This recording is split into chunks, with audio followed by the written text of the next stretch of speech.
refreshing class regarding the PU second year English. So in this session we are going to discuss the unit 4, that is everything I need to know and learn in the forest, written by Vandana Shiva. So regarding to this session we have to discuss these above points about the author, especially about Vandana Shiva, important key points. It's a very lengthy lesson. We have to deeply discuss about the key points. And 1 mark questions with answers. I think we raised here 40 questions in this unit particularly. We have to discuss very deeply. And the last one is that 4 mark questions with the answers. Okay, regarding to I think categories of the section of this unit, we will discuss thoroughly 4 mark question. And let's get into the directly about the first point about the author. So I think you know that this unit was written by Vandana Shiva. Vandana Shiva is a very famous woman, especially in India. Vandana Shiva is an Indian scholar, environmental activist, and art globalization author. Look at that. These are the characters of the Vandana Shiva. First of all, Indian scholar. Second one, environmental activist, and also art globalization author. So these are the different qualities of the Vandana Shiva. Vandana Shiva currently based in Delhi, has authored more than 20 books. Look at it. She was living in Delhi and also authored more than 20 books. She was born on 5th November 1952 in Uttar Pradesh. This is the birth date of Vandana Shiva. She got the Right Livelihood Award in 1993, Sydney Peace Prize 2010, and so on. Means many more prizes she has got. And she is one of the leaders and board members of the International Forum on Globalization. Regarding to globalization, Jagatikana and forum member. And the present extent has vivid pictures of her. Okay, vivid pictures of her. You guys know that. Already know about the this kind of unit. I think the first involvement of Vandana Shiva. That is the first category. The second session is that you know that behind monocultures. And third one is that rights of nature on the global stage. At the same time, the desert worldview, what nature teaches, and also the poetry of the forest. In these 18, she has explained this extract, and also now getting to the important key points of this unit, especially everything I need to know and learn in the forest. The first key point is that, so dear students, it's not a line-to-line explanation. Very important points will be discussing here. Very important points. Only important points. The first point is that Vandana Shiva's ecological journey started in the forest in the Himalaya. Our first ecological journey means ಪರಿಸರಕ್ಕೆ ಸಂಬಂಧಪಟ್ಟಂತೆ ಒಂದು involvement start ಆಗಿರ್ತಕ್ಕಂಥ ಹಿಮಾಲಯ ಅಂತಕ್ಕಂಥ ಒಂದು ಪರ್ವತದಲ್ಲಿ ಆ ಪ್ರದೇಶದಿಂದ inspiration ಆಗಿ ಸ್ಟಾರ್ಟ್ ಆಗುತ್ತೆ. And Vandana Shiva's father was a forest conservator and mother was a farmer. I think father was working as a conservator, forest conservator, ಅರಣ್ಯ ಸಂರಕ್ಷಣಾಧಿಕಾರಿ ವರ್ಕ್ ಮಾಡ್ತಾ ಇದ್ರು. ತಾಯಿ farmer ಆಗಿದ್ರು.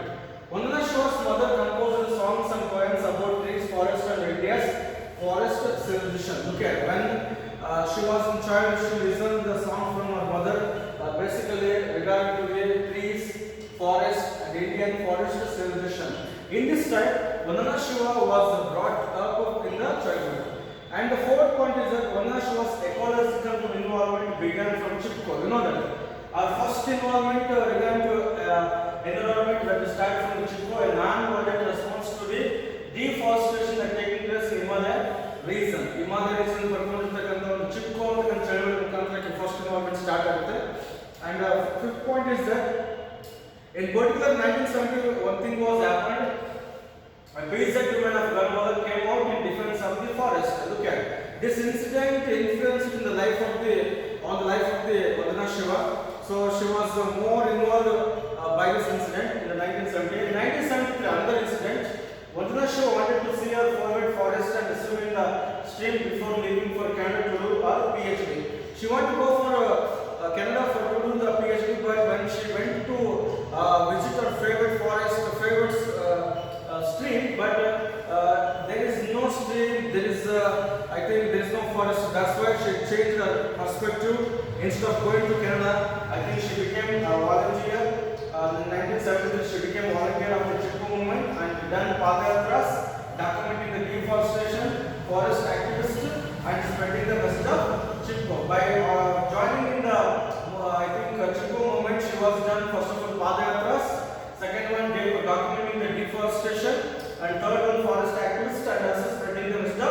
chip in this way. And another incident, 1977, 1970, 1973, 1977. A village woman named Bachni Devi led resistance against her own husband in Afghan. Look at, I think Bachni Devi's husband was one of the forest cutter. I think there is one of the movement was going on for cutting the trees. I think Bachni Devi herself, she was against her husband in the matter of cutting the trees. And also in Afghan, the woman told to officials, we have come to teach you forest. This is the statement. And 10th one is that according to officials, the forest produces profit and also design and also timber. There is a conversation between forest women and also officials, but officials told that it will give profit, resign and also timber. So in this way, the conversation was said, this is the movements or things which was influenced the life of the Vandana Shiva to get in the involvement towards the nature. So these are the beginning of the unit. And go for the behind monoculture. Behind monoculture. Monoculture, growing a single. I think growing single crop. Not a growing single crop. It is a multi crops. Okay. Behind monoculture. Okay. So monoculture means that growing a single crop. Behind monoculture means there is a culture. I think which we cannot go for the monoculture. So monoculture ಬಿಟ್ಬಿಟ್ಟು ಇನ್ನೊಂದಿದೆ ಅದನ್ನ ನಾವು ಏನು ಕರೀಬಹುದಾಗುತ್ತೆ, we call it biodiversity.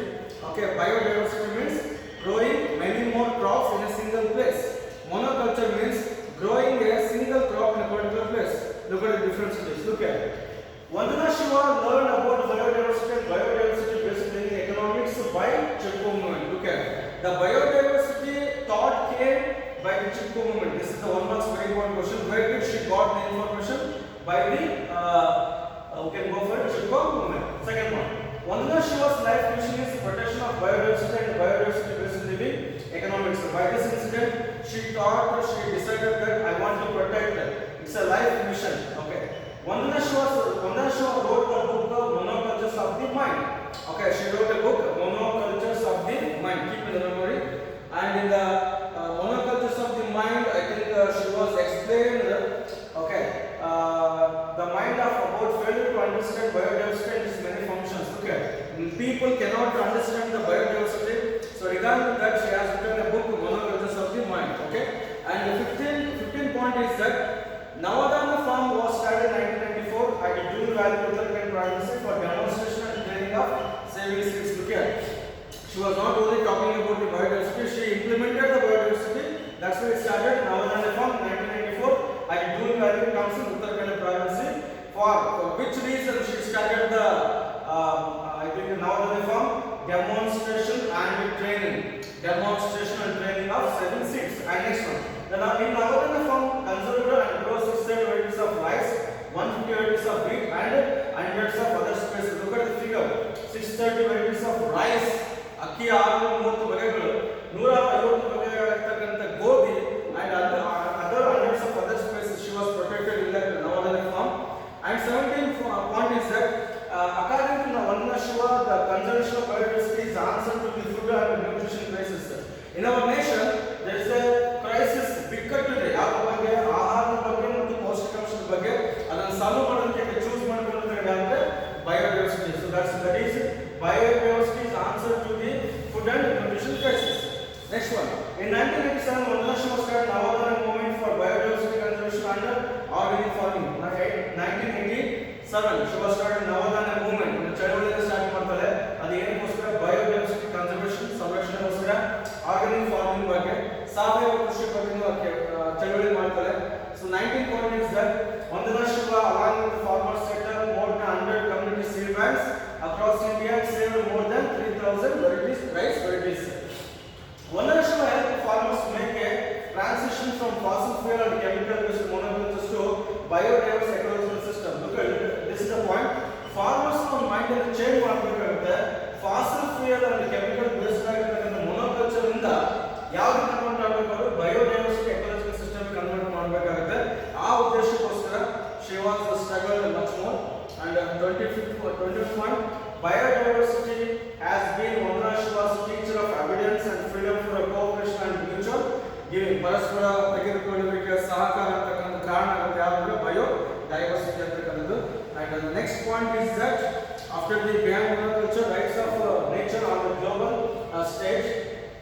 The nation Ecuador has recognized the rights of nature in its constitution. This is the first point. Ecuador, one of the nation, recognized in its constitution the rights of nature. ಪ್ರಕೃತಿಗೆ ಹಕ್ಕುಗಳಿರಬೇಕಂತ ಪ್ರತಿಪಾದನೆ ಮಾಡಿದ ದೇಶ.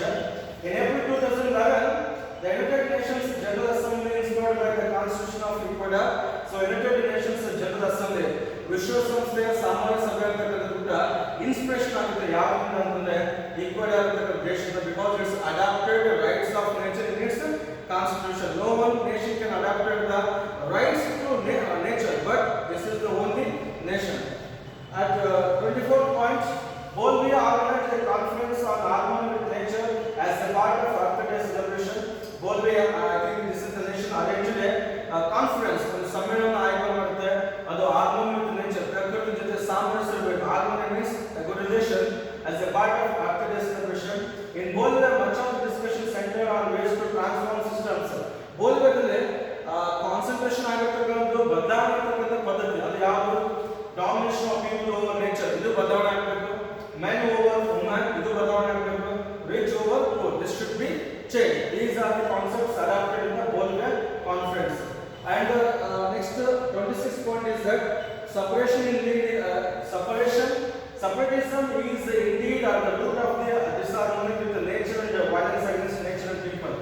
So I think disharmony with nature, ಪ್ರಕೃತಿಯ ಸಾಮರಸ್ಯದಿಂದ ಕಾರಣ ಅಂದರೆ separatism.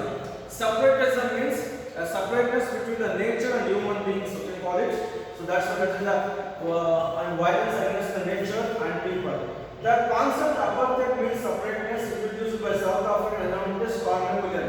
Okay, ಈ concept ನ ಹುಟ್ಟಿಹಾಕಿರ್ತಕ್ಕಂಥ ಇಂಟ್ರೊಡ್ಯೂಸ್ ಮಾಡಿರ್ತಕ್ಕಂಥ ಆಲ್ಮೋಸ್ಟ್ ಆಗಿ ಅಪಾರ್ಥೈಡ್.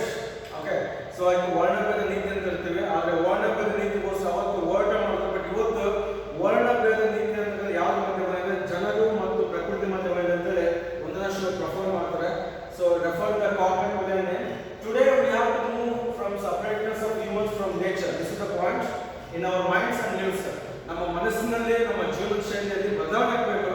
ಸಪರೇಟ್ನೆಸ್ ಅನ್ನು ಇರಬಾರ್ದು ನೇಚರ್ ಮತ್ತು ಪ್ರಕೃತಿ ಮತ್ತು ಮನುಷ್ಯರ ಮಧ್ಯೆ ಅಂತೇಳಿ ಒಂದು ಪಾಯಿಂಟ್ ಅನ್ನು ರೆಫರ್ ಮಾಡ್ತಾರೆ. And we go for the 29 point by 18, the dead earth world view. This is the fourth point, you can say that dead earth world view. The war against the earth began with the idea of separateness. Okay, the war also began to the earth. ಭೂಮಿ ವಿರುದ್ಧ ಹೋರಾಟ start ಮಾಡಿದ್ವಿ ನಾವು ಏನಕ್ಕೋಸ್ಕರ ಅಂದ್ರೆ only for separateness. Monocultures replace diversity. The raw materials and dead matter replace the vibrant earth. The raw material ಗೋಸ್ಕರ ನಾವು create ಮಾಡ್ತೀವಿ vibrant earth means ಭೂಮಿಯನ್ನು ಶೇಕ್ ಮಾಡ್ತೀವಿ ಅಂತ ಪಾಯಿಂಟ್ ಅನ್ನು ಮೆನ್ಷನ್ ಮಾಡ್ತಾರೆ. Terran replace terran matter. This is the one of the word. And Francis Bacon called the father of modern science. Okay, you know that by referring that unit, Francis Bacon is called the modern father of modern science. He was also told that when scientific inventions cannot help you to the nature, the statement was given by Francis Bacon. And lastly, I think what nature teaches. Okay, Vandana Shiva established a university that's called the Earth University. This is a very important point. She was not only talking, she was started the Earth University. Okay, especially the Earth University teaches the Earth democracy, which is freedom for all spaces. In Earth University, what teaches? Earth democracy. ಭೂಮಿಯ ಪ್ರಜಾಪ್ರಭುತ್ವ ಯಾವ ಎಲ್ಲ ಪ್ರಭೇದಗಳಿಗೆ spaces means ಪ್ರಭೇದಗಳಿಗೆ ಸ್ವಾತಂತ್ರ್ಯ ಇರಬೇಕಂತ teach ಮಾಡ್ತಾರೆ. Humans as members of the earth family to recognise, protect and respect the rights of other spaces. ನಾವು members of the earth family ಆಗಿಬಿಟ್ಟು ನಾವು ರೆಕಗ್ನೈಸ್ ಮಾಡಬೇಕು, ಪ್ರೊಟೆಕ್ಟ್ ಮಾಡಬೇಕು, ರೆಸ್ಪೆಕ್ಟ್ ಮಾಡಬೇಕು. ಯಾವ್ದು ಅಂದ್ರೆ ಅದರ್ ಸ್ಪೇಸಸ್, ಬೇರೆ ಪ್ರಭೇದಗಳಿಗೆ, ಬೇರೆ ಪ್ರಾಣಿಗಳಿಗೆ ಅಂತ ನಮ್ಮ ಪಾಯಿಂಟ್ ಮೆನ್ಷನ್ ಮಾಡ್ತಾರೆ. And 37 point is that after democracy shift from anthropocentrism to ecocentrism. Anthropocentrism means that most of the ಮಾನವ ಕೇಂದ್ರಿತ ಸಿದ್ಧಾಂತ ನಾವು ಕರಿತೀವಿ, ಮಾನವನೇ ಪ್ರಮುಖ ಅಂತೇಳಿ. ಅದರಿಂದ ಆಚೆ ಬರ್ಬೇಕು ನಾವು. Ecocentrism means it's a nature based, ಪ್ರಕೃತಿಯ ಕೇಂದ್ರಿತ ಒಂದು ಸಿದ್ಧಾಂತ ಅಂತ ಹೇಳ್ತೀವಿ. ಸೊ ಅದಕ್ಕೆ ನಾವು ಮೂವ್ ಆಗಬೇಕು ಅಂತಕ್ಕಂಥ ನೋಡ್ತೇವೆ. ಸೊ ಹಾಗಾಗಿ ಇದೊಂದು ಪಾಯಿಂಟ್ ಹೇಳ್ತಾರೆ. So and also 38 point, Vandana Shiva's Earth University is located at Navadanya Biodiversity Farm. You know that 1994 one of the biodiversity farm was started at Doon Valley. In the same place Earth University was started. Maybe one more question will be raised here. And in Earth University the participants learn to work with the living seeds, living soil and web of. Like what was the work of the participants who used the Earth University? So they will do the work with the living seeds, living soil and web of life.